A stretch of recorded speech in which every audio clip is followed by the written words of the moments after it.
اگر میرے کمرے میں میرا چیف بھی آئے گا تو میں اپنی کرسی اس کو آفر نہیں کروں گا. تم سے زیادہ امپورٹنٹ میرے لیے میرا فون ہے. آپ آئے ہیں, بڑی مہربانی, لیکن میں اپنی کال پہلے سن لوں. یہ ایک طرح سے میں اپنے وزٹر کو انسلٹ کر رہا ہوں. یہ گناہ ہے بہت بڑا کہ ہم جنات سے کام لیں. تصوف تو اصل میں ایک طرح کی ٹریننگ تھی کہ شریعت پر عمل کرتے ہوئے کئی مشکل مقام آ جاتے ہیں جہاں انسان کمزور انسان لڑکھڑاتا ہے. جب انڈین کانٹیننٹ میں یہ تصوف آیا تو یہاں غلبہ تھا ہندوازم کا. ہندوازم میں سادھوازم بہت پاورفل صنف ہے اس کی. اس سے ہندو خوفزدہ بھی رہتا ہے, اس کی عزت بھی کرتا ہے. سر آپ کے پاس مختلف لوگ آتے ہیں مشورہ کرنے کے لیے کہ ہم یہ کاروبار کرنا چاہ رہے ہیں, ہم کوئی کام کرنا چاہ رہے ہیں, تو وہ آپ کی رائے لیتے ہیں اس کے اوپر.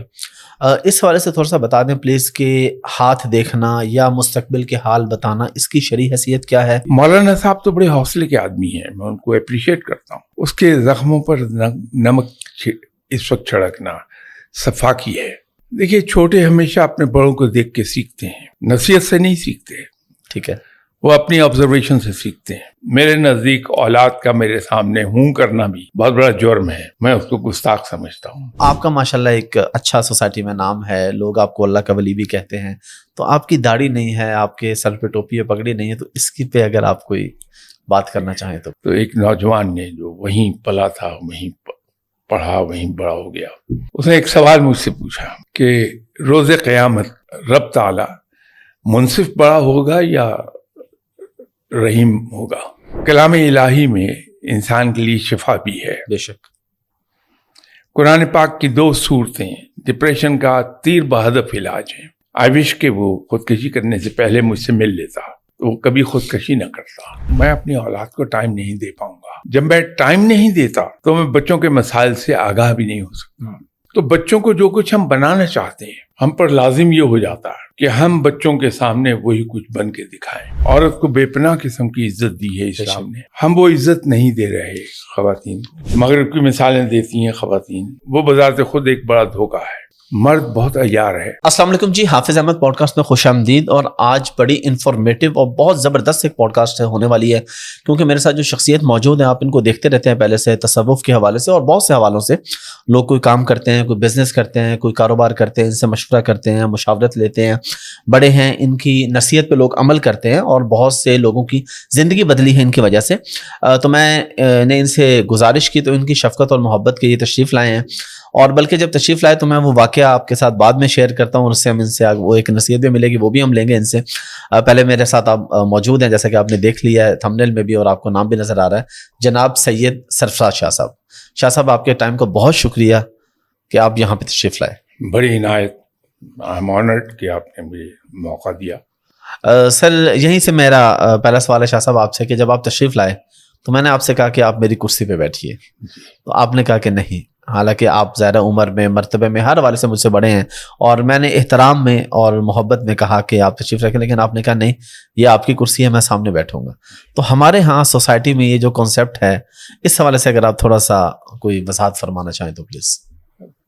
ہم مشرق میں رہتے ہیں, ہم مشرقی لوگ ہیں, ہماری ایک تہذیب ہے, ایک رکھ رکھاؤ ہے, سینچریز اولڈ ہماری روایات ہیں, اور اس میں ایک ہماری روایت جو ہے وہ اپنے سے عمر کے میں جو بڑا ہے اس کو احترام دینے کی ایک ریت ہے ہمارے یہاں. بالکل, میں اپریشیٹ کرتا ہوں آپ نے مشرقی روایات کے عین مطابق میری عمر کا لحاظ کرتے ہوئے مجھے اپنی کرسی آفر کی تھی. لیکن جہاں آپ مشرقی روایات کو فالو کر رہے ہیں, میں نے جو آپ سے معذرت کر لی, یہ نہیں کہ میں بیٹھنا نہیں چاہتا تھا, وہ ایک اصول کی بات ہے, کرسی وہ آپ کی ہے. تو ہمارے یہاں ایک ایئر فورس سے ایک صاحب سیکنڈمنٹ پر تشریف لائے, ٹھیک ہے,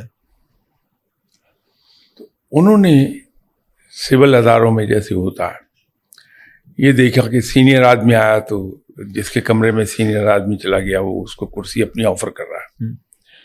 تو اس نے بڑے سخت الفاظ میں اس بات کو کنڈیم کیا کہ آپ لوگ کمال کے لوگ ہیں کہ آپ اپنی کرسی آفر کر دیتے ہیں.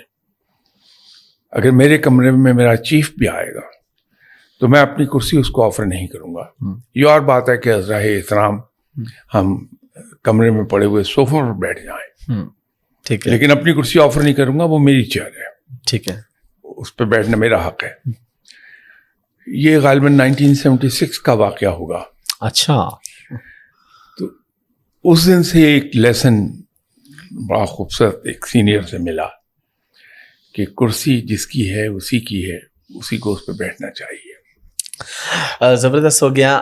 ایک اور چیز جو ہم پہلے آپ سے ڈسکس کر رہے تھے, ہمارے ہاں یہ آج کل بالکل کامن چیز ہے کہ آپ 2 دوست بیٹھے ہیں یا 4 دوست بیٹھے ہیں, ہر بندے کے ہاتھ میں اپنا اپنا موبائل ہے, یا آپ کے پاس کوئی مہمان ہے یا آپ کہیں گئے ہیں آپ فون استعمال کر رہے ہیں. اس پہ میں تھوڑا سا چاہوں گا کہ آپ کیونکہ ماشاءاللہ بات کرتے ہیں اخلاقیات پہ, تصوف پہ, تو اس حوالے سے اس کی کیا حیثیت ہے؟ کیا یہ اس طرح ٹھیک ہے, ایک نارمل بات ہے, یا غلط چیز ہے یہ؟ نہیں, میرے خیال میں غلط ہے. اچھا, موبائل جہاں سے انٹروڈیوس ہوا وہاں آفیسز میں اس پر پابندی ہے کہ آپ ڈیورنگ ورکنگ آورس اپنا موبائل استعمال نہیں کر سکتے. ٹھیک ہے, کچھ آفیسز تو اس بارے میں اتنے اسٹرکٹ ہیں کہ وہ فون آپ کو کہتے ہیں اپنے دفتر نے جو آپ کو لاکر پرووائڈ کیا اس میں رکھ دیجیے, ٹھیک ہے, اندر لے کے نہیں جائیں گے آپ. کچھ جگہوں پر یہ ہے. اپارٹ فرام دیٹ ان کے یہاں ایک چیز ہم نے دیکھی کہ اگر آپ کسی کے پاس ملنے جائیں یا اس کے آفس میں کام سے جائیں تو کبھی ایسا نہیں ہوگا کہ اس کے موبائل کی گھنٹی آپ کی موجودگی میں بج جائے. کچھ عرصہ پہلے کوئی 10 سال ہوئے ہوں گے یا اس سے ذرا زیادہ, ایک فارنر میرے آفس میں آفیشیل میٹنگ کے لیے آئے تو میں دیکھ رہا تھا ان کے پاس موبائل نہیں ہے. تو میں یہ سمجھا کہ شاید یہ موبائل بھولے نہیں ہے یا رکھتے نہیں. ٹھیک ہے, بات ہو رہی تھی تو میں نے during the course of meeting ان سے ایک سوال پوچھا جس کے لیے انہیں اپنے آفس میں کال کر کے وہ انفارمیشن لے کے دینا ضروری تھی. ٹھیک ہے, تو اس نے مجھ سے کہا فارنر نے کہ you mind if I use my telephone. تو میں نے کہا نہیں ضرور کریں آپ. تو اس نے بریف کیس کھولا, اس میں سے موبائل نکالا, اس کو سوئچ آن کیا. ٹھیک ہے, اور اس نے آفس میں کال کی. بڑی مختصر, یہ نہیں کہا کہ میں فلاں بول رہا ہوں کہ حالت ہمارا ٹھیک ہو, کچھ نہیں. بڑی کرسپ گفتگو تھی. ٹھیک ہے, تو اس نے کہا کہ اس آئٹم کے اسٹاکس کتنے ہیں ہمارے پاس. اس نے اس کی کوانٹٹی بتائی. ٹھیک ہے, تھینک یو, سوئچ آف. ٹھیک ہے, موبائل کا سوئچ آف ہوا, دوبارہ بریف کیس میں گیا فون, ٹھیک اور ہے, اس نے مجھے وہ انفارمیشن پرووائڈ کر دی. ٹھیک ہے.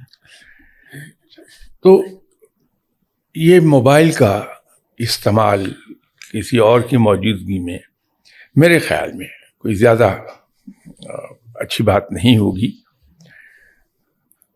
میرے پاس اگر کوئی مہمان آیا, اس مہمان کو اٹینڈ کر رہا ہوں میں, اب آداب مہمان نوازی کا تقاضا یہ ہے کہ میں پوری توجہ اپنے مہمان کی طرف, سنت بھی یہی ہے کہ جو آدمی آپ کے پاس آیا, آپ دیکھیے کہ کمال کا اخلاق ہے. یہ میں بات کر رہا ہوں 1450 سال پہلے کی, صلی اللہ کہ اخلاقیات کا معیار کیا سیٹ کیا کہ آپ صلی اللہ علیہ وسلم کے پاس جب کوئی صاحب تشریف لاتے تھے, ہاتھ ملاتے تھے, اس وقت تک ہاتھ نہیں ہٹاتے تھے آپ صلی اللہ علیہ وسلم جب کہ وزٹر اپنا ہاتھ خود نہ ہٹا لے. یہ آداب ہیں. سبحان اللہ. پھر آپ صلی اللہ علیہ وسلم نے کبھی کسی مہمان کو, وزٹر کو درمیان میں کٹ نہیں کیا. آپ صلی اللہ علیہ وسلم will never cut a man. خواہ کتنی لمبی بات کر لے, پیشنس سے سنیں گے. یہ آداب ہیں مہمان نوازی کے اسلام کے اندر. تو جب کسی مہمان کی موجودگی میں اگر میں فون اٹینڈ کر رہا ہوں تو میں ایک امپریشن اس کو یہ دے رہا ہوں, اگرچہ نیت نہیں ہے میری, جی بالکل, کہ تم سے زیادہ امپورٹنٹ میرے لیے میرا فون ہے. تو آپ آئے ہیں, بڑی مہربانی, لیکن میں اپنی کال پہلے سن لوں. یہ ایک طرح سے میں اپنے وزٹر کو انسلٹ کر رہا ہوں. لائک وائز اگر میں کسی کے گھر میں گیا ہوں یا آفس میں گیا ہوں تو میں وہاں اپنی کالز اٹینڈ کر رہا ہوں,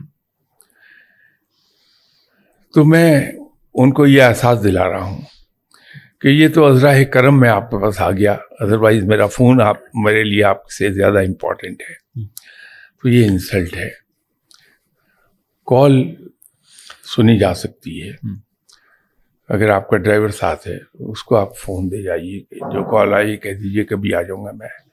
اس طرح سے میں اوائڈ کر سکتا ہوں. ٹھیک ہے, بالکل ٹھیک ہے. تو یہ فون کے کچھ آداب ہیں, ان کو دیکھا جانا چاہیے.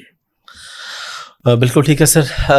آگے اب کچھ مزید جو آپ کی فیلڈ ہے خاص جو تصوف, اس حوالے سے ہم کچھ آپ سے سوالات وغیرہ کرتے ہیں. خاص طور پہ ایک سوال جنات کے حوالے سے آپ کے حوالے سے ہے. کچھ لوگ کہتے ہیں جی آپ کے پاس کسی زمانے میں کچھ جن تھے, موکل تھے. میں چاہوں گا ذرا ہم اس پہ ڈیٹیل بات کریں. ایک تو شریعت کی روشنی میں کہ جنات کی حقیقت کیا ہے, کیا یہ انسانوں کے پاس ہوتے ہیں, اگر ہوتے ہیں تو کیا کبھی آپ کے پاس تھے, اگر تھے تو وہ کیا کام کاج کر لیتے تھے, اور یہ جو موکلات کا تصور ہے یہ بنیادی طور پہ ہے کیا؟ یہ کہیں کہیں کبھی کبھار سننے میں آ جاتا ہے جی کہ میرے بارے میں ایک تاثر یہ ہے کہ میرے پاس شاید جنات. ایسا ہے نہیں. ٹھیک ہے. نہ کبھی رہے میرے پاس, نہ آج ہیں. ٹھیک ہے. جنات سے کبھی بھی مجھے نہ دلچسپی رہی نہ شغف رہا. ٹھیک ہے. جنات کا وجود ہے بحیثیت مسلمان, بالکل ان کے وجود سے ہمیں انکار نہیں ہے. بے شک. لیکن یہ گناہ ہے بہت بڑا. ٹھیک ہے. کہ ہم جنات سے کام لیں. ٹھیک ہے. بہت بڑا گناہ ہے. ٹھیک ہے. نہیں کرنا چاہیے انسان کو, اور ادھر کو جانا بھی نہیں چاہیے. ٹھیک ہے. تصوف کے بارے میں اصل میں ہمارے تصورات بہت بھٹک گئے. تصوف اوریجنلی کیا تھا؟ انڈین سب کانٹیننٹ میں یہ جب اس نے رواج پایا جی تو اس پر سادھوازم کا بہت سا انفلوئنس آ گیا, اس سے یہ کنٹیمنیٹ ہو گیا. ٹھیک ہے. یہ جو موجودہ شکل ہم تصوف کی دیکھتے ہیں یہ کنٹیمنیٹڈ فارم ہے. ٹھیک ہے. اس کے اندر جو آدمی اس سے اٹریکٹ ہوتا ہے ادھر کو کہ میں تصوف کی راہ پر چلا جاؤں, تو کہیں somewhere at the back of his mind ایک خیال یہ ہوتا ہے کہ مجھے سپر نیچرل پاورز حاصل ہو جائیں گی. یہ قطعی طور پہ غلط ہے, نہیں ہونا چاہیے یہ تصور. ٹھیک ہے. تصوف تو اصل میں ایک طرح کی ٹریننگ تھی کہ شریعت پر عمل کرتے ہوئے کئی مشکل مقام آ جاتے ہیں جہاں انسان, کمزور انسان لڑکھڑاتا ہے. ٹھیک ہے.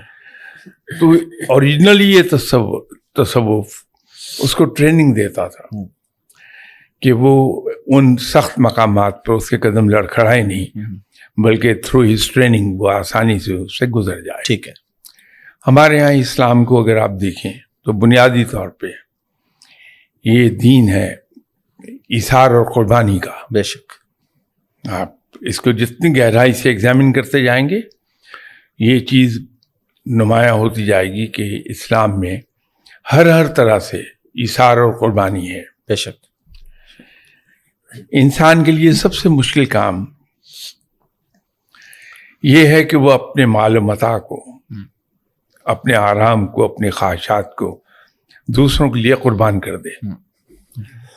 جبکہ دین میں ہمارے یہاں ہے ہی ایثار اور قربانی. بے شک. ایک آپ نے جب آپ اسٹوڈنٹ تھے ہائی اسکول کے تو ایک واقعہ پڑھا ہوگا کتاب میں کہ ایک لڑائی کے بعد جب فتح ہو گئی مسلمانوں کو بے شک. تو زخمی میدان جنگ میں لٹائے گئے. تو وہ ایک ترتیب سے لٹائے ہوئے تھے. تو ایک زخمی نے آواز لگائی الاتش. تو جب وہ جو پانی پلانے پہ مامور تھے پانی لے کے گئے تو اتنی دیر میں دوسرے زخمی کی آواز آ گئی تو گلاس آگے چلا گیا. بے شک. کرتے کرتے وہ پانی کا گلاس آخری زخمی تک جا پہنچا. تو اس نے کہا کہ نہیں جس سے پہلے مانگا تھا اس کا حق ہے. تو وہاں جب گلاس لے کے گئے تو ڈیتھ ہو گئی تھی. تو ان تمام زخمیوں کی پیاس سے ڈیتھ ہو گئی. یہ ہمارا دین ہے جہاں دوسرے کے لیے قربانی اس درجے کی ہے. بے شک. تو یہ قربانی کرنا بڑا مشکل کام ہے. تو اوریجنل تصوف آج کا نہیں، اوریجنل تصوف یہ ہے، وہ سکھاتا تھا کہ دوسرے مقدم ہیں، آپ کی اپنی ذات مقدم نہیں ہے. وہ اپنے دوسرے بھائیوں کی زیادتی اور ان کے جبر کو مسکرا کے سہنا سکھاتا ہے، اور اس کے ساتھ ساتھ ایک دوسری چیز سکھاتا ہے. یہ عیسائیت نہیں ہے ہمارا دین. یہ ایک چیز سکھاتا تھا تصوف کہ آپ اپنے لوگوں کے لیے، اپنے ہم مذہب لوگوں کے لیے، مسلمانوں کے لیے موم سے زیادہ نرم ہیں، لیکن میدان جنگ میں کافر کے لیے آپ فولاد سے زیادہ سخت ہیں. تو موم سے زیادہ نرم ہونا and at the same time میدان جنگ میں کافر کے لیے فولاد سے زیادہ سخت ہونا، یہ ٹریننگ تھی، کیونکہ بڑا مشکل کام ہے. تو یہ تصوف اوریجنلی وہ ٹریننگ دیتا تھا. جب انڈین کانٹیننٹ میں یہ تصوف آیا تو یہاں غلبہ تھا ہندوازم کا، اور ہندوازم میں سادھوازم بہت پاورفل صنف ہے اس کی. ٹھیک ہے. اس سے ہندو خوفزدہ بھی رہتا ہے، اس کی عزت بھی کرتا ہے. تو ہمارے یہاں چونکہ ماسوا ایک قلیل سی تعداد کے جو عرب سے تشریف لائے، باقی سب ہندو سے مسلمان ہوئے ہیں. تو عقائد تو الحمدللہ اللہ نے رحم کیا ہم پر، ہمیں راہ راست دکھا دی، حق کا راستہ دکھایا تو ہم کلمہ گو ہو گئے. لیکن رہے ہم ہندو کلچر میں، ہماری عادات ہندو کلچر کی رہی واپس، کیونکہ ان کے ساتھ رہ رہے. تو تصوف کے اندر ہندو سادھوازم کا انفلوئنس آیا تو یہ چیزیں سب اس میں در آئیں، ورنہ اسلام کے اندر ترک دنیا کا کوئی تصور نہیں ہے. بے شک بے شک. رب تعالیٰ نے میرے اوپر بحیثیت بیٹے کے، بحیثیت خامند کے، بحیثیت باپ کے، بحیثیت رشتہ دار کے، اور ایون بحیثیت دوست کے بہت سے فرائض رکھے ہیں، اور وہ فرائض مجھے ڈسچارج کرنا ہے. وہ آبلیگیشنز اپنے، اگر میں انہیں ڈسچارج نہیں کرتا پراپرلی تو میں آنسریبل ہوں اللہ تعالیٰ کو، روز قیامت بھی اور یہاں بھی. تو ترک دنیا کہاں سے میں کر سکتا ہوں؟ ترک دنیا کروں گا ان تمام فرائض سے منہ موڑ لوں گا تو میں اللہ کو آنسریبل ہو گیا، بجائے اس کے کہ میں رب کے قریب جاتا میں الٹا آنسریبل ہو گیا. تو اسلام میں اس کا کوئی تصور نہیں ترک دنیا کا. بالکل ٹھیک. اسلام کے اندر اپنے جسم کو سزا دینے کا، اپنے جسم پر ظلم کرنا منع کیا گیا ہے، اس کا کوئی تصور نہیں ہے. بے شک. تو میں کیسے اپنے جسم کو تکلیف دے سکتا ہوں؟ لائک وائز بہت سی چیزیں ہیں. تو یہ تصوف وہ نہیں ہے جو اصلی تصوف ہونا چاہیے. اصلی تصوف تو رب سے ملانے کا نام ہے، ماورائے فطرت قوتوں کو حاصل کرنے کا نام نہیں ہے. ٹھیک ہو گیا سر. اس میں وہ جو شروع میں نے آپ سے سوال کیا تھا اسی کا حصہ کہ یہ جو جنات ہے کیا یہ حقیقت ہے؟ آپ نے بتا دی غلط ہے، لیکن کیا یہ انسانوں کے قابو میں ہوتے ہیں؟ کچھ لوگوں کے پاس موکلات ہوتے ہیں، ہو سکتے ہیں. میں شاید یہ تو نہ کہہ سکوں کہ انہیں قابو کر لیتے ہیں، ٹھیک ہے، لیکن مختلف جو وظائف ہیں، مختلف قسم کے ذکر اذکار ہیں، ان کو استعمال کر کے شاید دوستی کر لیتے ہوں. ٹھیک ہے, کام لے سکتے ہیں ان سے دوستی کر کے. ٹھیک ہے. لیکن ایک چیز میں پہلے بھی عرض کیا, اب بھی کر دوں, کہ اگر ان سے کوئی کام لینے کی کوشش کرتا ہے تو گناہ کا مرتکب ہو رہا ہے. ایک بات. بالکل ٹھیک ہے. دوسرا, میری بات یاد رکھیے کہ جنات اتنے بھولے اور سادہ نہیں ہیں کہ وہ آپ کے کہنے سے آپ کا کام کر دیں گے. وہ مسلیڈ کر دیتے ہیں. تو ان سے دور رہنا بہتر ہے. زبردست. سر, آپ کے پاس مختلف لوگ آتے ہیں مشورہ کرنے کے لیے کہ ہم یہ کاروبار کرنا چاہ رہے ہیں, ہم کوئی کام کرنا چاہ رہے ہیں, تو وہ آپ کی رائے لیتے ہیں اس کے اوپر. اس حوالے سے تھوڑا سا بتا دیں پلیز کہ ہاتھ دیکھنا یا مستقبل کے حال بتانا, اس کی شرعی حیثیت کیا ہے, اور کیا آپ کے پاس کوئی ایسی چیز ہے کہ آپ بتا دیتے ہیں کہ تمہیں فائدہ ہوگا, نقصان ہوگا, یا آپ ایک مشورہ دیتے ہیں اور لوگ, کیونکہ لوگوں کے یہاں کچھ مسکنسیپشنز پائی جاتی ہیں, اس لیے پوڈ کاسٹ کا مقصد ہے کہ ذرا چیزیں سپر کلیئر عام آدمی کو, ظاہر ہے جو لوگ آپ کے چاہنے والے, پسند کرنے والے, وہ تو جانتے ہیں, لیکن جو عام پبلک ہے, میں ان کے لیے آپ سے یہ سوال کر رہا ہوں. دیکھیے, ایک بات بڑی واضح ہے, جو علوم جن میں پیش گوئیاں کی جاتی ہیں جی, اس کی اسلام میں گنجائش نہیں ہے, اس سے منع فرمایا گیا ہے. بے شک.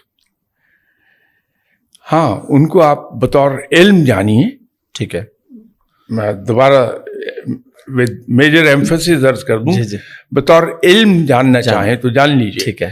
لیکن ان پہ یقین کرنا, ان پہ بھروسہ کرنا, ٹھیک ہے, قطعی طور پہ منع ہے اسلام میں. ٹھیک ہے. وہ نہیں ہونا چاہیے. جہاں تک میرے پاس آنے والے لوگ ہیں, جی, آپ نے بڑا صحیح لفظ استعمال کیا کہ مشورے کے لیے آتے ہیں. جی. اب وہ مشورہ, میرے 57 ایئرز ہو گئے جاب کرتے ہوئے. جی, وہ تجربہ بھی اس کی بیک پر ہے. بالکل. میں کوئی زیادہ تعلیم یافتہ نہیں ہوں, جو 2-4 جماعت پڑھ سکا, اس کا بھی ایڈوانٹیج وہاں موجود ہے. پھر تجربے کے ذریعے سے جو انسان کو سمجھ عطا ہو جاتی ہے وہ بھی شامل ہو جاتی ہے. بالکل.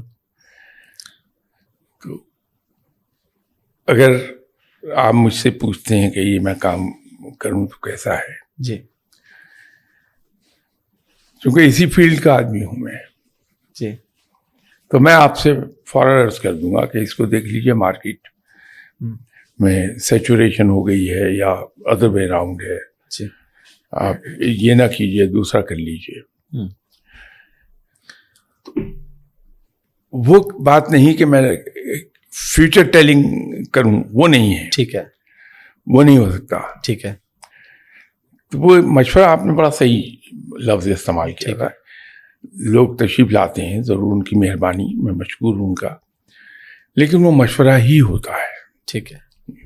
اس میں کچھ ایسا نہیں ہوتا جو مسکنسیپشن ہے کہ آپ کو پہلے سے پتا ہوتا ہے کہ تمہیں فائدہ ہوگا یا نقصان ہوگا. نہیں, ایسی چیز نہیں ہوتی. پہلے سے معلوم کسی کو بھی نہیں ہو سکتا. بے شک. یہ علم رب کے پاس ہے. بے شک. بے شک. ہاں, رب جس کو چاہے عطا فرما دے. بے شک. بے شک. شاہ صاحب, آج کل ایک سوشل میڈیا پہ بڑی ایک بحث چھڑی ہوئی ہے. مولانا طارق جمیل صاحب کے نوجوان صاحبزادے دنیا سے گئے, تو اس پہ مختلف لوگوں کے مختلف رویے ہیں. لوگ ججمنٹل ہو رہے ہیں ہماری سوسائٹی میں. لوگ خود ہی سے فیصلہ کر لیتے کہ یہ ہوا ہوگا, یہ ہوا ہوگا, اب یہ ہوگا, اب یہ ہوگا. اس پہ میں چاہتا ہوں آپ ہمارے نوجوانوں کو کوئی نصیحت بھی کریں, اور اس موضوع پہ ذرا اگر آپ کھل کے بات کریں کہ کیسے ممکن ہے کہ آپ کو گھر بیٹھے سارا نالج مل جاتا ہے اور آپ ججمنٹل ہو جاتے ہیں. یہ بدنصیبی ہے کہ مزاجن ہم لوگ بڑی ہائیلی اوپینیٹڈ قوم ہیں اور ججمنٹل ہیں, اور بعض اوقات ہم اپنی اس ذیل میں, ججمنٹل ہونے کی ذیل میں, صفاقی کی حد تک بے رحم ہو جاتے ہیں. بالکل. ایک انسان ہے, لوگوں کو نیکی کی طرف بلا رہا ہے, اللہ کے پیغام کا پرچار کر رہا ہے. بے شک. اس کے ساتھ ساتھ وہ باپ بھی ہے. ایک باپ کے لیے جوان بیٹے سے جدا ہو جانا, اس سے زیادہ کمر توڑ دینے والا کوئی قصہ نہیں ہو سکتا. بالکل. ہم بجائے اس کے کہ کسی کے بھی اگر مولانا صاحب نہ بھی ہوں، کوئی اور بھی ہو، بالکل بالکل، مجھ جیسا گناہگار ہی کیوں نہ ہو، اس کے زخموں پر نمک اس وقت چھڑکنا صفاقی ہے، اور مسلمان رحم دل ہے. بے شک.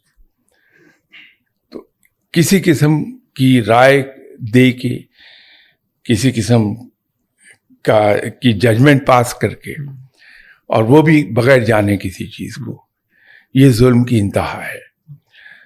یہ میری ذاتی رائے ہے، یہ نہیں ہونا چاہیے، بلکہ ان کو دلاسا دیا جانا چاہیے، حوصلہ دیا جانا چاہیے. تو میرے خیال میں تو یہ مناسب نہیں ہے. اور ویسے بھی یہ ایک واقعہ ہے، لیکن اس کے علاوہ بھی ہم بڑے ججمنٹل ہوتے ہیں. بالکل، سوسائٹی کا المیہ ہے یہ. اب میری جب ان سے ابھی پچھلے دنوں میں گیا ملاقات کے لیے اس حوالے سے تعزیت کرنے، تو میں نے ان سے کافی ملاقاتیں ہیں، لیکن اس دفعہ میں نے انہیں جس طرح ٹوٹے ہوئے دیکھا نا، میں نے پہلے کبھی نہیں دیکھا. ہر بات دیکھیے، انہوں نے کہا میں اندر سے مر چکا ہوں اور لوگوں کی باتوں نے مجھے زیادہ مار دی. مولانا صاحب تو بڑے حوصلے کے آدمی ہیں، میں ان کو اپریشیٹ کرتا ہوں. وہ تو پھر بھی قائم و دائم ہیں. اگر کوئی عام آدمی ہوتا، اور اللہ نہ کرے کہ کسی کا جوان بیٹا اس سے جدا ہو اس ایج میں، وہ بالکل ڈھہ گیا ہوتا. مولانا صاحب تو فرما رہے ہیں وہ ٹوٹے، عام آدمی ڈھہ گیا ہوتا. یہ تو پھر کچھ اللہ پہ چونکہ بھروسہ رکھتے ہیں تو وہ چیز انہیں سہارا دیے ہوئے ہے. بالکل. لیکن عام آدمی تو ٹوٹ جاتا، بالکل ختم ہو جاتا.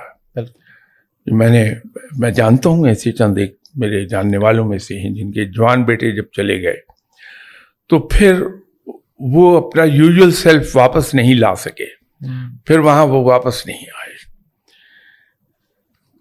یہ بڑے دکھ کی بات ہے. بالکل. شاہ صاحب، ہمارے سوسائٹی میں ایک کانسیپٹ ہے، اور یہ ہے کہ اگر آپ صوفی ہیں، بزرگ ہیں، آپ اللہ کے ولی ہیں، تو ظاہری بات ہے آپ کی داڑھی ہونی چاہیے، سر پہ ٹوپی پگڑی ہونی چاہیے. تو آپ کا ماشاءاللہ ایک اچھا سوسائٹی میں نام ہے، لوگ آپ کو اللہ کا ولی بھی کہتے ہیں. تو آپ کی داڑھی نہیں ہے، آپ کے سر پہ ٹوپی یا پگڑی نہیں ہے، تو اس کی پہ اگر آپ کوئی بات کرنا چاہیں تو پلیز. پیشتر اس کے کہ میں اس سلسلے میں کوئی مزید بات کہوں، میں آپ سے ایک عرض کروں گا، ایک اقرار کروں گا کہ میری بہت بڑی نالائقی ہے کہ میں نے داڑھی نہیں رکھ سکا ابھی تک، جو کہ رکھنی چاہیے مجھے. ٹھیک ہے. واجب ہے مجھ پر کہ میں داڑھی رکھوں. ٹھیک ہے. یہ میں کوتاہی کا مرتکب ہو رہا ہوں، اور اس کے لیے میں شرمندہ بھی ہوں. اسی طرح سر ڈھانپ کے رکھنے کی روایت ہمارے یہاں ہے. وہ ٹوپی میں سوائے نماز کے وقت کے یا کوئی قرآن پاک کی تلاوت کرتے ہوئے ٹوپی سر پہ نہیں رکھتا. یہ غلط بات ہے جو نہیں ہونا چاہیے، لیکن بدنصیبی میری کہیے کہ یہ دونوں ہی حرکتیں میں کر رہا ہوں. تو اس کا اقرار تو میں پہلے آپ سے کر لوں. ٹھیک ہے.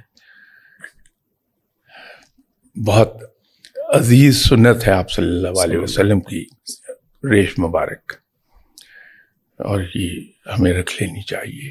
خاص طور پر میں اپنے لیے اپنے آپ کو کہہ رہا ہوں. بالکل بالکل ٹھیک ہے. لیکن بعض اوقات ہوتا یہ ہے کہ ایک بچپن سے ایک طرز زندگی میں داخل ہو جاتا ہے، تو باوجود خواہش کے کوئی کام نہیں کر پاتا. یوں کہ یہ کہ نفس کا غلام ہو جاتا ہے اس خواہش میں، تو اس سے یہ کوتاہی ہو جاتی ہے جو ہونی نہیں چاہیے. ٹھیک ہے. اچھا، یہاں پہ میں ایک بات عرض کر دوں کہ یہ سوال میں نے شاہ صاحب کی اجازت سے کیا. میں نے پہلے اجازت لی ہے کہ ہم اگر اس موضوع پہ بات کر لیں. اچھا شاہ صاحب، آپ نے ابھی نماز کا ذکر کیا. ہماری نوجوان نسل نماز سے بڑی دور ہے. ہم دیکھتے ہیں، باہر میں جاتا ہوں دنیا میں دیکھتا ہوں، خاص طور پہ عرب ممالک میں چھوٹی چھوٹی مسجدیں، اور نماز کے ٹائم پہ باہر سڑکوں پہ مسجد کے اندر آپ کو جگہ نہیں ملتی، اور نوجوان بہت زیادہ ہوتے ہیں. مطلب یہ زیادہ دیکھ کے خوشی ہوتی ہے کہ نوجوان ہوتے ہیں. ہمارے ہاں عام طور پہ مساجد میں اگر لوگ ہوں بھی تو بوڑھے ہوتے ہیں. تو اس حوالے سے آپ کو نوجوان نسل کو میسج دیں کہ کس طریقے سے نماز کے قریب آ سکتے ہیں. دیکھیے، چھوٹے ہمیشہ اپنے بڑوں کو دیکھ کے سیکھتے ہیں، نصیحت سے نہیں سیکھتے. ٹھیک ہے. وہ اپنی آبزرویشن سے سیکھتے ہیں. بالکل ٹھیک ہے. عرب کے اندر سوائے چند ایک ایکسیپشنز آپ کو مل جائیں تو مل جائیں، جی، لیکن اکثریت نماز پڑھ رہی ہوتی ہے, بالکل اوور ویلمنگ میجورٹی نماز پڑھتی ہے, بالکل ایسا.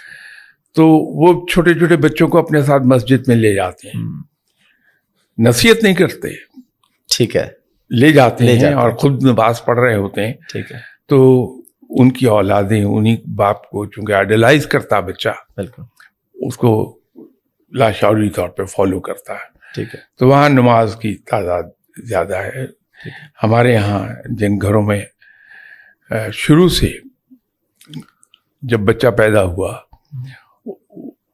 اس کی پیدائش کے بعد سے وہ دیکھ رہا ہے کہ اس کے ماں باپ نماز پڑھ رہے ہیں, ٹھیک ہے, تو وہ بچہ نمازی آٹومیٹکلی ہو جائے گا. بالکل ٹھیک ہے. تو بچے کو ہم جس طرف لے جانا چاہتے ہیں ہم اس کے سامنے ایک پرسنل ایگزامپل رکھتے ہیں. ٹھیک ہے.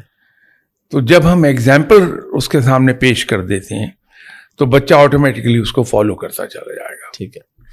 شاہ صاحب, آج کے نوجوانوں کے ویسے تو بہت سارے مسائل ہیں, لیکن اگر ہم ایک دو بنیادی مسائل کا ذکر کریں تو وہ غصہ ہے اور ڈپریشن ہے, اور یہ ہمارے نوجوانوں میں بہت حد تک یہ پایا جا رہا ہے.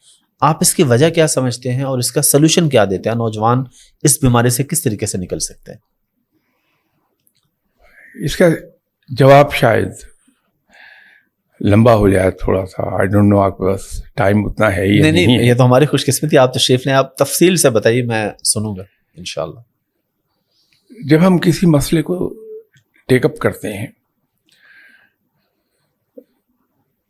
تو اگر مسئلے کو درمیان میں سے ہم نے کہیں پکڑ لیا یا دم سے پکڑ لیا, وہ حل کبھی بھی نہیں ہوگا. ٹھیک ہے. جب ہم کسی مسئلے کو حل کرنا چاہیں, یہ کاروباری زندگی میں بھی ویلڈ ہے یہ بات, ٹھیک ہے, یہ ہمارے گھر کی گھریلو زندگی میں بھی ویلڈ ہے, فیملی لائف میں, ٹھیک ہے, یہ اور معاملات میں بھی ٹھیک ہے, کہ ہم ایک ترتیب کے ساتھ کسی بھی مسئلے کو لے لیں. ٹھیک ہے. اسٹیپ 1 مسئلے کا یہ کہ ہم ڈیفائن کریں کہ اصل مسئلہ کیا ہے. ٹھیک ہے. کیونکہ زیادہ تر ہوتا یہ ہے کہ جو سمٹمز ہیں ان کو ہم اصل مسئلہ سمجھ بیٹھتے ہیں. ٹھیک ہے.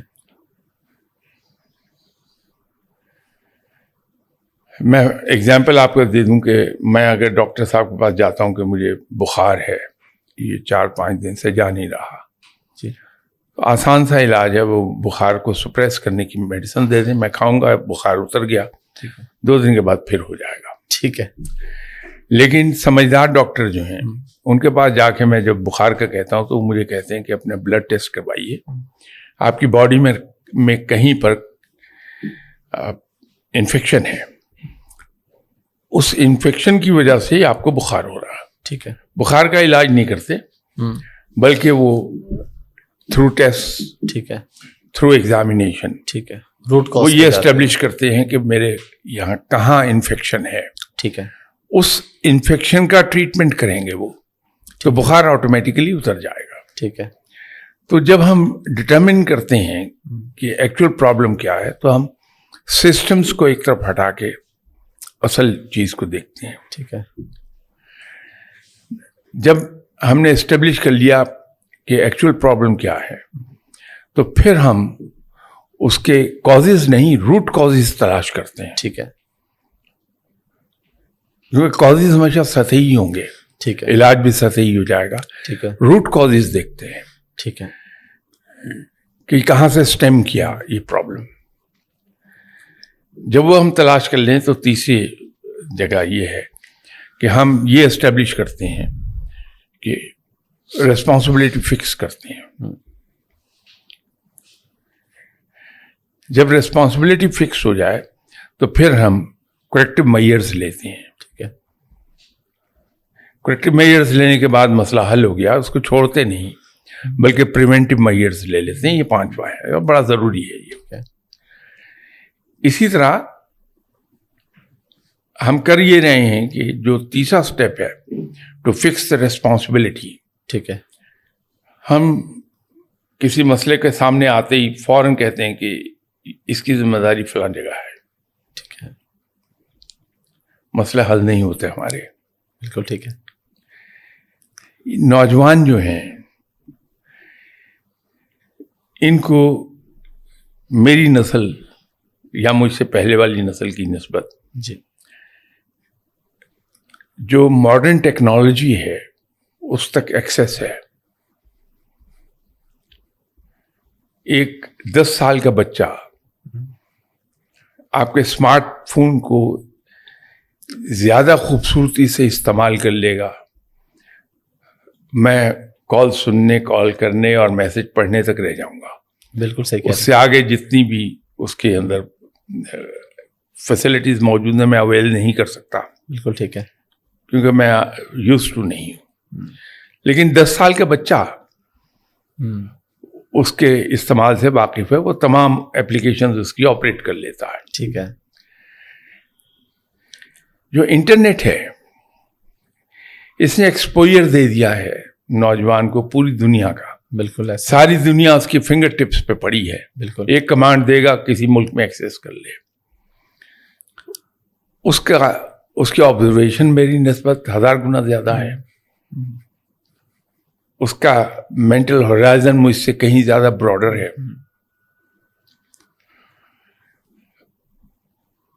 وہ اپنے آپ کو ایکسپریس کرنا چاہتا ہے. اس کو یہ پتا ہے کہ جو چیز وہ، بلکہ یوں کہیے کہ وہ معاملے میں رائے رکھتا ہے، اس کو یہ حق ہے کہ وہ رائے کا اظہار بھی کرے. میں پرانی جنریشن کا آدمی ہوں.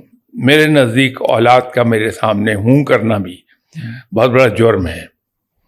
میں اس کو گستاخ سمجھتا ہوں. تو میں اپنے کسی بچے کو یہ اجازت نہیں دوں گا کہ وہ میرے سامنے اپنی رائے کا اظہار کرے. میں اس کو نافرما بردار کہہ دوں گا، گستاخ کہہ دوں گا. ٹھیک ہے. اس سے اس بچے کے اندر گھٹن پیدا ہو رہی ہے. کیونکہ ایٹ ہارٹ آف ہارٹس وہ جانتا ہے کہ یہ بات ٹھیک نہیں کہ میں رائے کا اظہار نہ کر سکوں. مجبور ہے. وہ جب رائے کا اظہار نہیں کرے گا اس کے اندر گھٹن ہے. وہ قومی اور ملی معاملات پر اپنی رائے کا اظہار کرنا چاہتا ہے لیکن نہیں کر پاتا. ہم نے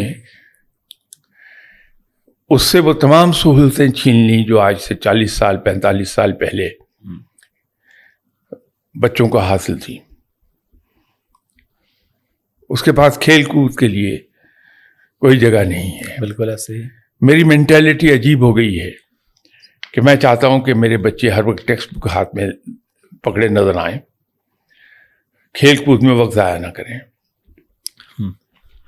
جبکہ کھیل کود اپنے ہم عمر لوگ بچوں میں صحت مند ذہن اور صحت مند جسم اس کے لیے انتہائی ضروری ہے. اتنی ہی ضروری ہے جتنی ٹیکسٹ بک. بالکل ٹھیک ہے. لیکن فیسلٹیز ہم نے چھین لی اس سے. آپ کو کہیں پارک نہیں ملیں گے، پلے گراؤنڈز نہیں ملیں گی. بالکل ایسے. کنسٹرکشن ہو چکی ہر جگہ. ہم بچوں کو ہابیز کی طرف نہیں لگاتے. یہ تمام چیزیں مل کے گنوائی اس لیے ہے کہ یہ فیکٹر ہیں. بالکل ٹھیک ہے. جس سے بچے میں گھٹن پیدا ہو رہی ہے. ٹھیک ہے. اس گھٹن کے نتیجے میں اس میں ایک طرح کی بغاوت آتی، سائلنٹ ریبیلین. ٹھیک ہے. خاموش بغاوت ہے. نتیجہ یہ ہے کہ وہ ہر نصیحت کو ایک طرف اٹھا کے پھینک دیتا ہے. مجھ سے اگر وہ ایک سوال پوچھ لے، ایسے ایک مثال دینے لگا. جی بالکل. یورپ میں ایک گیدرنگ تھی، اس میں میں بیٹھا تھا. تو ایک نوجوان نے جو وہیں پلا تھا، وہیں پڑھا، وہیں بڑا ہو گیا، اس نے ایک سوال مجھ سے پوچھا کہ روز قیامت رب تعالی منصف بڑا ہوگا یا رحیم ہوگا؟ اب میں اس کو یہ نہیں کہہ سکتا کہ شٹ اپ، اللہ کے بارے میں یہ نہیں پوچھتے، اس لیے کہ وہ اس کا عادی نہیں ہے شٹ اپ کال کا. بالکل. تو اس کو جواب دیا. میں امریکہ میں تھا، بہت پرانی بات ہے، گیا ہوا، تو وہاں گیدرنگ تھی، نوجوان وہاں زیادہ تھے، اور وہ نوجوان جو وہیں پیدا ہوئے وہیں پلے بڑھے. ٹھیک ہے. تو ایک نوجوان نے مجھ کو ان دنوں مسلمانوں کے بارے میں ایک پروپیگنڈا بڑا زوروں پر تھا مغرب میں کہ مسلمان فنڈامنٹلسٹ ہیں. تو اس نے مجھ سے کہا کہ آپ فنڈامنٹلسٹ کیوں ہیں؟ اب میرے پاس دو ہی جواب تھے کہ میں بائی انسٹنکٹ اس کو کہتا کہ نہیں میں فنڈامنٹلسٹ نہیں ہوں. ٹھیک ہے. اس سے اس کی رائے نہیں بدلتی. دوسرا جواب ایسا ہونا چاہیے تھا جو اس کو مطمئن کر دے. تو میں نے اس سے نوجوان سے کہا آئی وش کہ میں فنڈامنٹلسٹ ہوتا. اب مجھے معلوم ہے کہ مغرب کے اندر ہماری دو شخصیات پوجا کرنے کی حد تک ریسپیکٹ کی جاتی ہیں. ایک مولانا روم ہے اور ایک صلاح الدین ایوبی ہے. یہ دو شخصیتیں بے پناہ ریسپیکٹ ہے ان کی وہاں. تو میں نے ان سے کہا کہ فنڈامنٹلسٹ اصل میں صلاح الدین ایوبی تھا کہ وہ رچرڈ دی لائن ہارٹ کے ساتھ مقابلہ کر رہا تھا اور رچرڈ کی تلوار ٹوٹ گئی تو اس نے ہاتھ روک لیا صلاح الدین ایوبی نے، بجائے اس کے اسے قتل کر دیتا. سپاہی کو بھیجا، اس کے اسلحہ خانے سے تلوار لا کے رچرڈ دی لائن ہارٹ کو پیش کی گئی کہ اب میرا مقابلہ کرو. تو صلاح الدین ایوبی واز اے فنڈامنٹلسٹ. اسی طرح ایک دن کمانڈ پوسٹ میں بیٹھا، وہ بیٹل فیلڈ میں لڑائی کو دیکھ رہا تھا. تو اس نے دیکھا اس کا ایک کیولری ریجمنٹ کا افسر رچرڈ دی لائن ہارٹ کے ساتھ مقابلہ کر رہا ہے اور اس نے ایک داؤ میں اس طرح سے تلوار کا وار کیا کہ رچرڈ کے گھوڑے کی اگلی ٹانگیں کٹ گئیں. ٹھیک ہے. تو رچرڈ زمین پہ گر گیا. تو اس نے فوراً اس کو ویو کیا کہ ہولڈ آن. اپنے خاص استبل سے اپنے ذاتی استعمال کا گھوڑا رچرڈ کو بھیجا کہ اس پہ سوار ہو کے میرے افسر کا مقابلہ کرو. صلاح الدین ایوبی واز دی فنڈامنٹلسٹ. ٹھیک ہے. تو رچرڈ دی لائن ہارٹ بیمار ہو گیا، اس کے اپنے طبیب فیل ہو گئے. تو صلاح الدین ایوبی نے اپنا ذاتی پرسنل فزیشین بھیجا. وہ 6 مہینے وہاں رہا، رچرڈ کا علاج کیا، وہ تندرست ہو گیا. تو طبیب واپس آیا. He was a fundamentalist. آئی وش کہ میں فنڈامنٹلسٹ ہوتا، میں نہیں. He was satisfied. He new کہ یہ مسلمانوں پہ الزام ہے، بجائے اس کے کہ میں کہتا کہ یہ الزام ہے.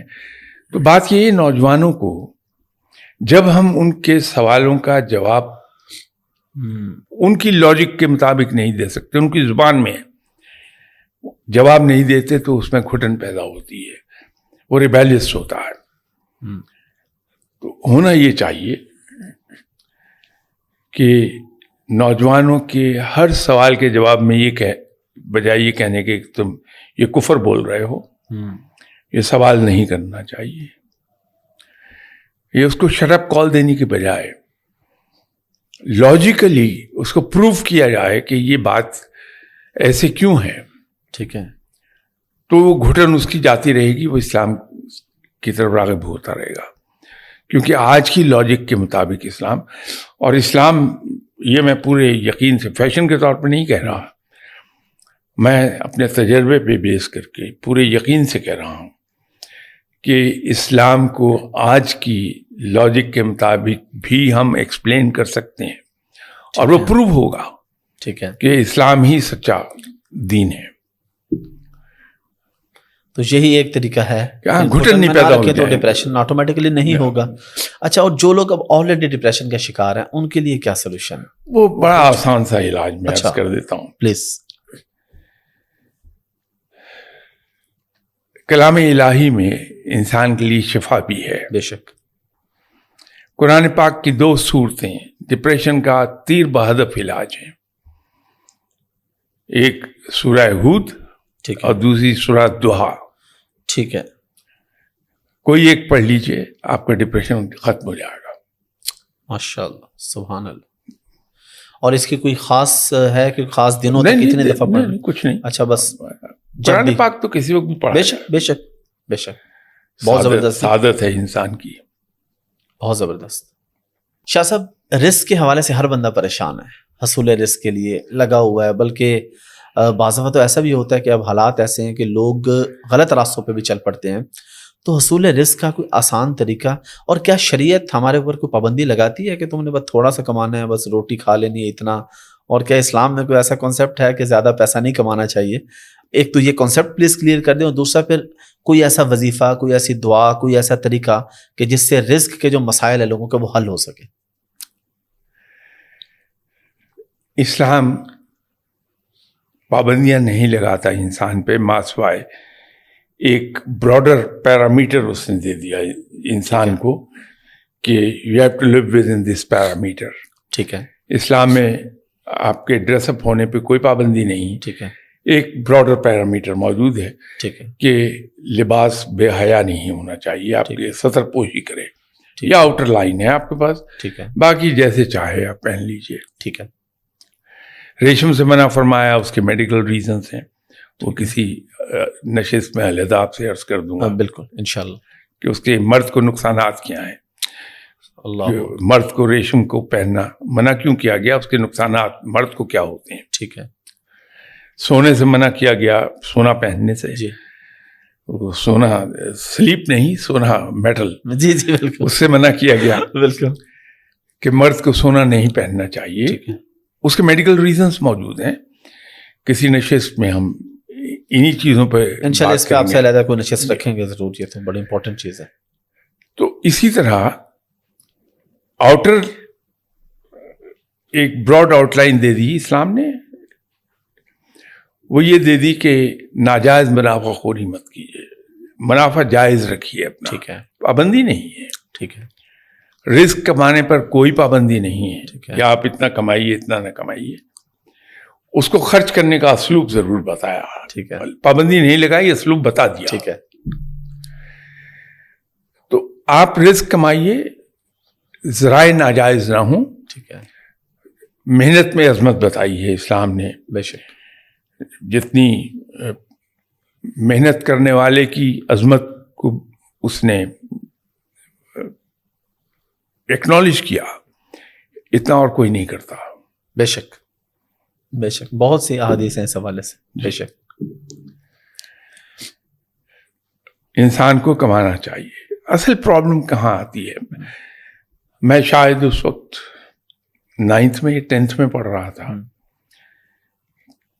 ایک اسٹوڈنٹ نے خودکشی کر لی، بلکہ ایک آدمی نے جو ماسٹرز کر چکا تھا اس نے خودکشی کر لی کہ جاب نہیں مل رہی تھی. اس پر ایک پروفیسر صاحب کسی کالج کے تھے، چونکہ بڑی پرانی بات ہے، نام بھول گیا. جی. انہوں نے ایک لیٹر ٹو دی ایڈیٹر لکھا کہ نیوز میں نے پڑھی ہے آپ کے اخبار میں کہ ایک نوجوان نے جو ماسٹرز کیا ہوا تھا اس نے بے روزگاری سے تنگ آ کے خودکشی کر لی.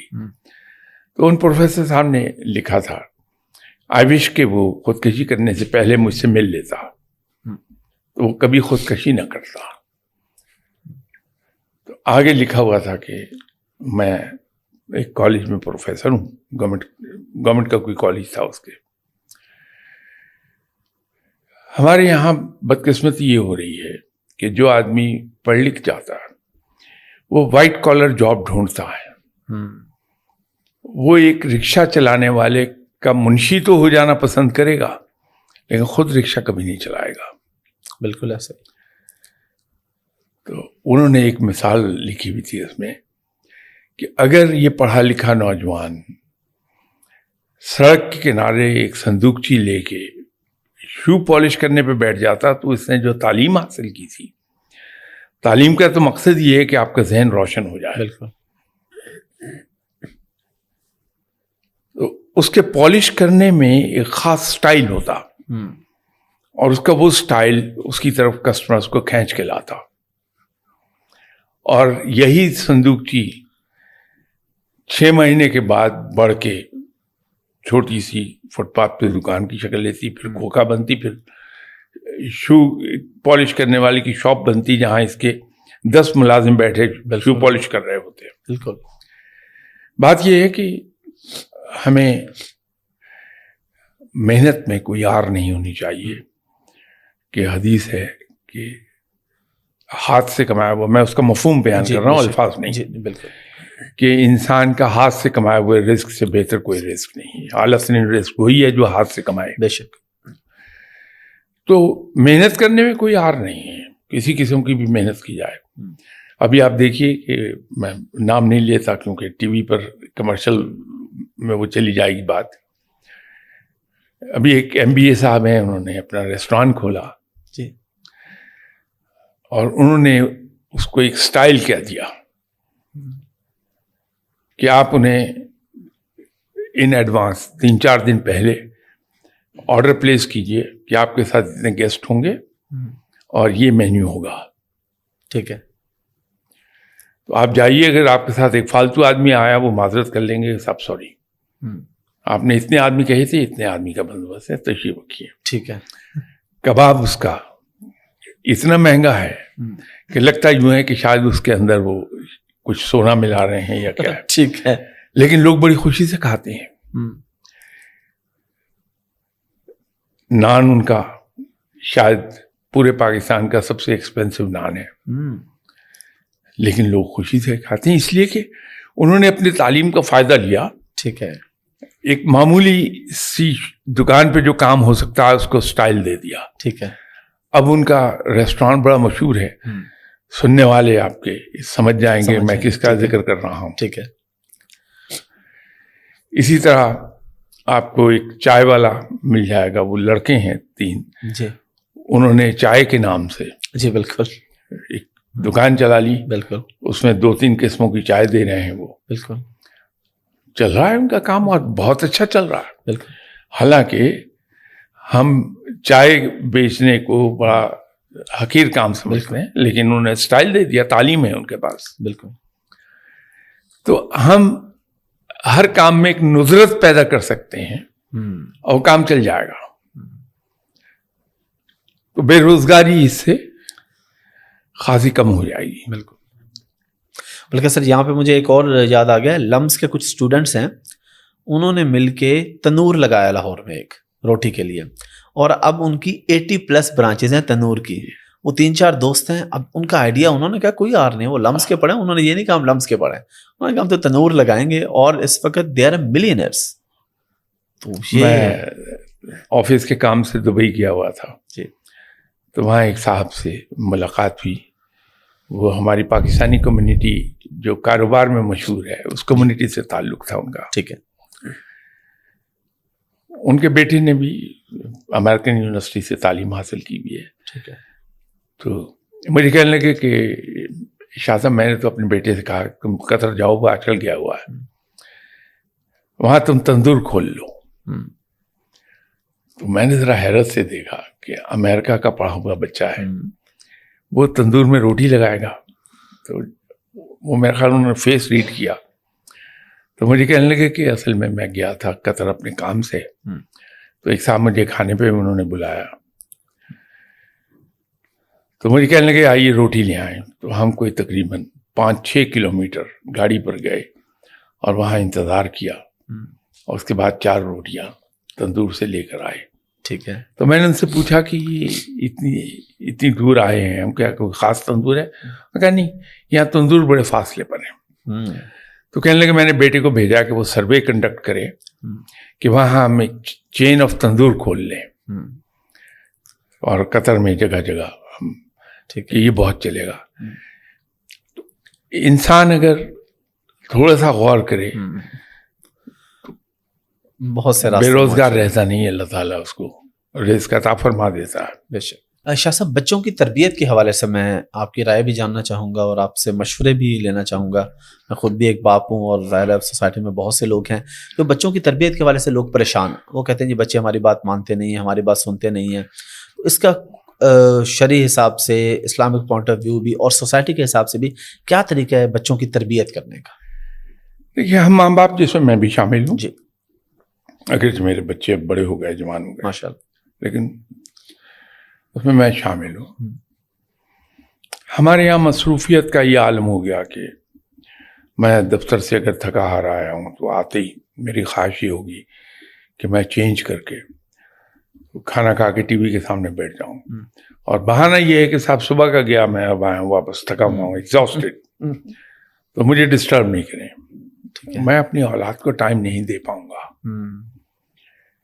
جب میں ٹائم نہیں دیتا تو میں بچوں کے مسائل سے آگاہ بھی نہیں ہو سکتا.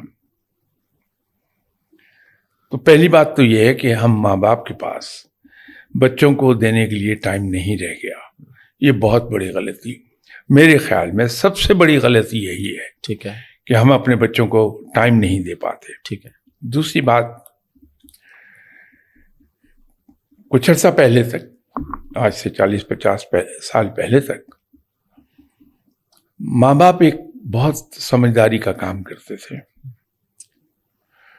وہ یہ تھا کہ بچہ ابھی بالکل چھوٹا ہوتا تھا تو اس میں ریڈنگ ہیبٹ ڈیولپ کرنے کے لیے کامکس, جی, وہ اس کو دینا شروع کر دیتے تھے. پہلے خود پڑھ کے سناتے تھے, آہستہ آہستہ اس سے پڑھواتے تھے, تو اسے ریڈنگ ہیبٹ ڈیولپ ہوتی تھی. نتیجہ یہ تھا کہ کتابیں پڑھ پڑھ کے اس کا ذہن کھلتا تھا. یہ کتاب ایسی غضب کی چیز ہے. میں 80 سال جیا زندگی میں, ایک مثال دے رہا ہوں. جی, تو میں نے اپنی زندگی بھر کے تجربات جو میں نے بڑی محنت سے, بڑی ٹھوکریں کھا کے حاصل کیے ہیں, میں اچھے برے دن سب شامل ہیں, ان کو میں نے ایک 300-350 صفحے کی کتاب میں کر دیا. 1500 روپے میں وہ اویلیبل ہو گئی مجھے. ٹھیک ہے. اب میں نے عمر بھر کی محنت اور تجربہ اپنا 1500 روپے میں بیچ دیا, آپ کو دے دیا ہے. ٹھیک ہے. تو آپ بغیر وقت ضائع کیے, بغیر ٹھوکریں کھائے, وہاں سے تجربہ حاصل کر رہے ہیں. بالکل, یہ ایک کتاب کا ذکر کر رہا ہوں, اس طرح ساری. تو تو انسان جو علم سیکھتا ہے, معلومات بڑھتی ہیں, اس کا ذہن کھلتا ہے. تو ایک غلطی ہم نے یہ کی کہ بچوں کو اپنے آپ کو کمفرٹ دینے کے لیے ہم یہ جو آپ کا فون ہے, آئی فون, اس کے اوپر کوئی ایک پروگرام, کارٹون وغیرہ دے کے یا ٹی وی کے سامنے اس کو بٹھا دیا. بالکل. اب میں مطمئن ہوں کہ میری جان چھوٹی ہوئی ہے, بچہ 6 گھنٹے دیکھ رہا, اس کی آنکھیں خراب ہو رہی ہیں. وہ ایک ایسا کلچر سیکھ رہا ہے جس کا ہماری سوسائٹی میں گزر نہیں ہے. ایک ایسی زبان سیکھ رہا ہے جس کا ہمارے معاشرے سے تعلق نہیں ہے. تو بچے میں بگاڑ پیدا ہوتا ہے.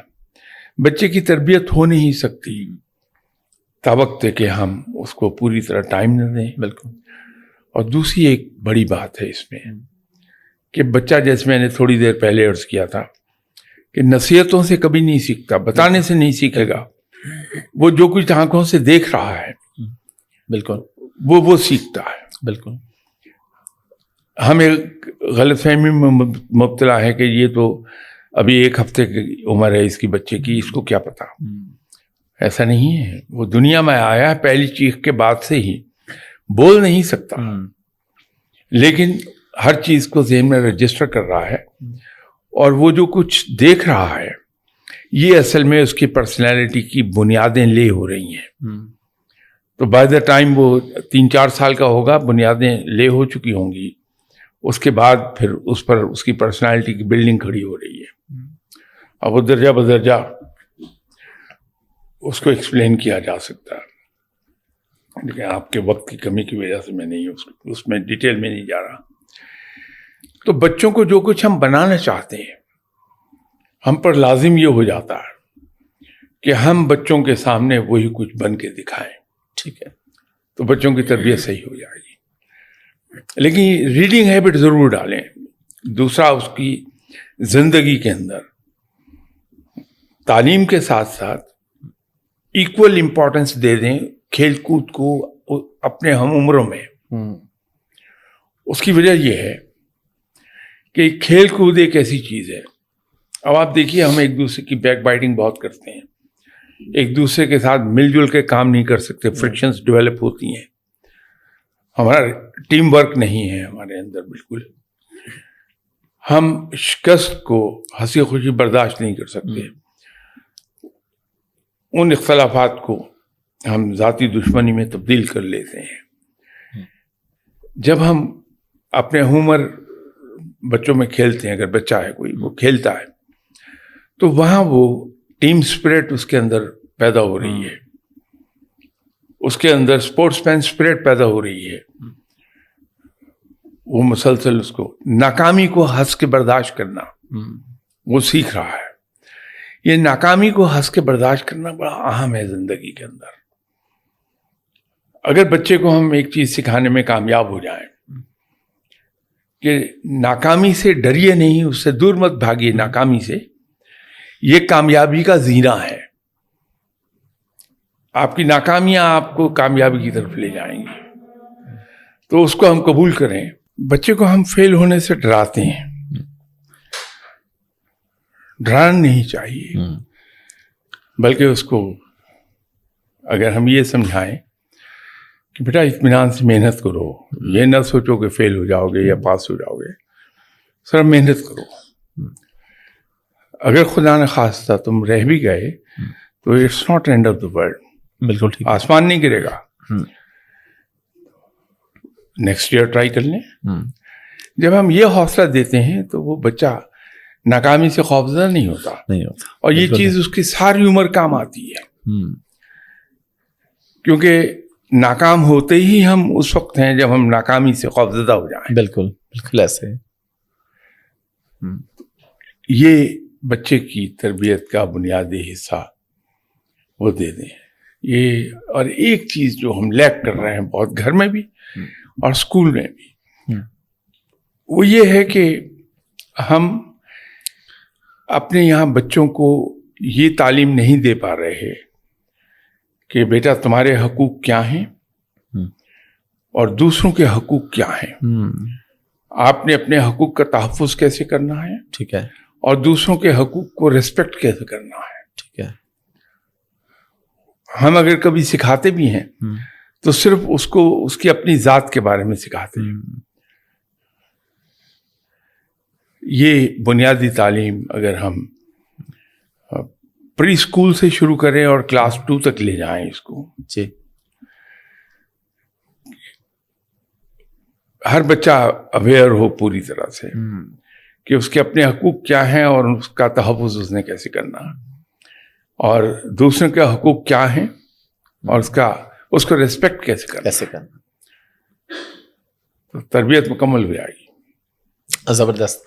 شاہ صاحب, لاسٹ کوشچن خواتین کے حقوق کے حوالے سے, کہ آپ کیا سمجھتے ہیں کہ ہماری سوسائٹی میں خواتین کو ان کے حقوق ملتے ہیں مکمل یا نہیں ملتے, کیا طریقہ کار ہے؟ اور دوسرا سوال یہ ہے کہ ہماری سوسائٹی میں طلاق کی سب سے بڑی وجہ آپ کیا دیکھتے ہیں؟ کیونکہ آپ کے پاس مختلف لوگ آتے ہوں گے اپنے مسائل لے کے, آپ کو پتہ ہے کہ ویسٹ میں تو تھا ہی, اب پاکستان میں ریشو بڑھتی جا رہی ہے طلاق کی. سب سے بڑی وجہ کیا سمجھتے ہیں اور اس کا سلوشن پھر کیا دیکھتے ہیں آپ؟ ایک بڑے دھوکے میں ہم مبتلا ہیں.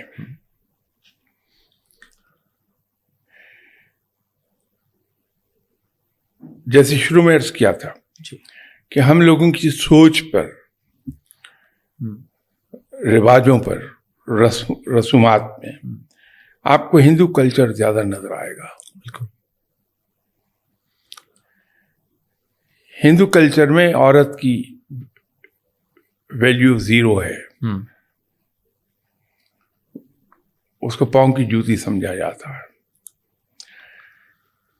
ہمارے دین میں اس کے بالکل برعکس ہے. بالکل. عورت کو بے پناہ قسم کی عزت دی ہے اسلام نے. بے شک. ہم وہ عزت نہیں دے رہے خواتین کو. ہم اگر